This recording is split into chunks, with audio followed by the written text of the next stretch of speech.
mo para di mo ubus yung muscle mass. Protein. Kasi pag naubos muscle mass mo, maubos yung trabaho. Dapat talaga wala mangyari, parang gaganon yung ano mo. Ito, Oh. gaganon yung sobrang. Pag marami protein, ano? Protein. Gaganon ka, gaganon. Yung muscle mo, hindi maubos. Hindi naman gaganon. Magkakalaman, pero yung muscle mo, yung muscle mass mo, hindi.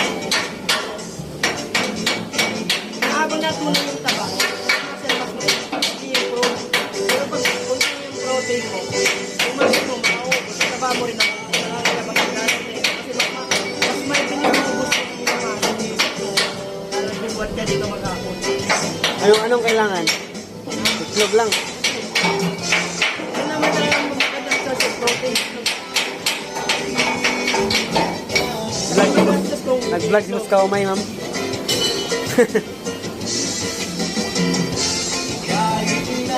Grabe, masipag basta may ka-video ah.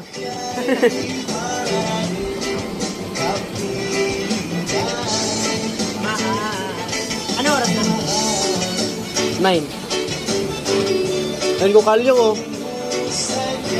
Ha? Kalyong, ma'am. Ayun sa.